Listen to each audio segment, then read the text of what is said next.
Сәлем, шаяннар. Сәлем, ничек хәлләрегез? Илназ, қойсы жилек жемеш витаминларға ең бойы. Лимон булырга мөмкин. Туры килми, монда жидек хәреф. Әйдә алайса бу сорауны безнең бүгенге кунагыбызга бирәбез. Чөнки ул биология буенча ил күләм олимпиаданың төбәк этабында җиңү яулаган. Сәлем, Илүзә. Сәлем. Сәлем. Илүзә, бәлки син беләсеңдер, витаминларға ең бай жилек жемеш нәрсә була? Миңа калса авокадо булса кирәк. Менә бит ичмасам. Димәк, син биология буенча бөтен нәрсәне беләсең. Бөтен әйберне белмәсәм дә, хәзерге вакытта әле дә өйрәнәм һәм белергә тырышам. Табигать белән күптән кызыксынасыңмы? Мин 7нче сыйныф белән яңа мәктәпкә күчегә, минем биология фәнемне яңа укытучы өйрәтә башлады һәм аның дәресләреннән илһамланып, мин биология белән кызыксына башладым, тирә-юньне өйрәнә башладым. Шул вакыттан бирле биологияны бик нык итеп яратам. Аңлашылды. Ә үзеңә биологияның кайсы бүлеге күбрәк ошый? Ботаникамы, зоологиямы? Бәлки сезгә куркыныч яңгырардыр, әмма биологиядә биохимия дигән бер өлкәсе бар, бер фәне бар. Мин шуны бик яратам. Ул безнең организмдагы төрле процессларны, реакцияларны җинтекләп өйрәнә. Шушы фәнне иң каты яратам. Бигрәк кызык. Биохимия турында күбрәк сөйләп кит әле зинһар өчен. Биохимия ул безнең көндәлек тормышыбызга бик якын фән, чөнки без һәр көнне барыбызда нәрсәдер булса ашыйбыз, нәрсәдер булса эчәбез. Биохимия фәне шушы ашаганнарыбызның ничек эшкәртелгәнен өйрәнә торган фән. Минем өчен ул чынлап та бик кызык. Анда нинди генә төрле процесслар, нинди генә төрле реакциялар юк. Шуңа күрә минем өчен бу фән бик кызыклы булып тоелды. Аны тагын да җентеклебрәк өйрәнергә теләдем. Алайса син табиб булырга телисең? Беренче вакыт шулайрак уйлыйдым, әмма әлегә төгәл билгеле түгел, кем булып эшләячәгем. Шуңа күрә ничек тә булса шушы медицина өлкәсенә якын фәндә эшләргә җыенам, якын фәндә укырга җыенам.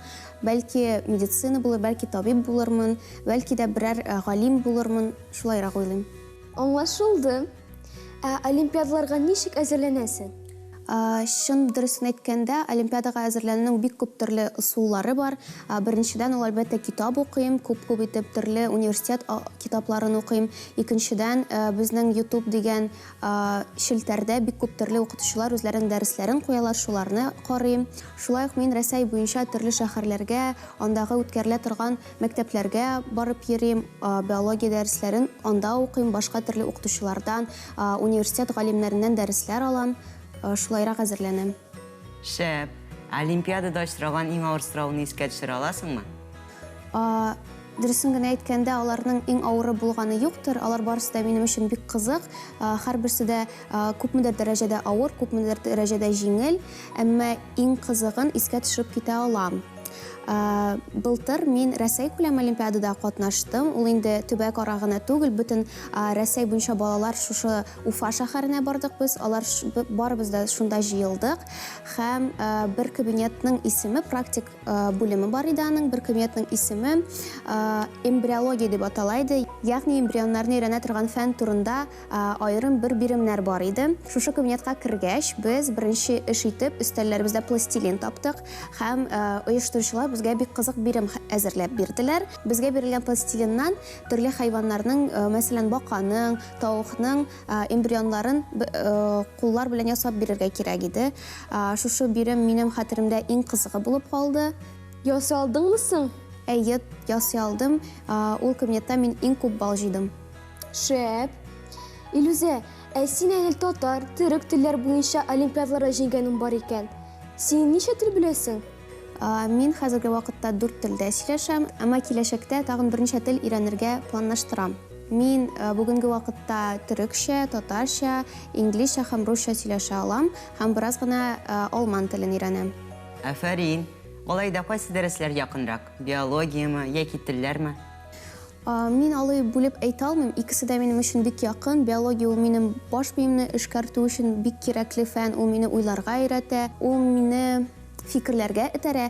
Телләргә килсәк, алар минем җаным өчен бик кадерле, чөнки минем туган телем ул әлбәттә татар теле. Татар телен белми булмый. Минем гаиләмдә бары тик татарча гына сөйләшәләр. Шуңа күрә татар телен олимпиадаларда катнашу миңа бернинди авырлык китерми. Төрек теле белгәнегезчә татар теленә бик нык ошаган. Шулай ук яңа мәктәпкә күчү белән мин төрек телен өйрәнә башладым. Төрле сериаллар карап, бер ел эчендә төрек телен яхшылап өйрәнеп бетердем. Шул инглиз телен әлбәттә безнең мәктәптә укыталар һәм шуңа күрә бер ел дәврендә мин инглиз телен бик яхшы үзләштердем. Хәзерге вакытта җиңелчә сөйләшә алам. Илүзә, син буш вакытта нәрсә эшлисең? Минем буш вакытым бик күп булмый, әмма була калса, мин әлбәттә беренче итеп китаплар укырга тырышам. Шулай ук татар телендә чит ил язучыларның әсәрләрен укыйм, рус әдәбиятында калдырмыйм. Аннан соң шулай ук мин кул эшләре белән шөгыльләнергә яратам, бәйләргә яратам.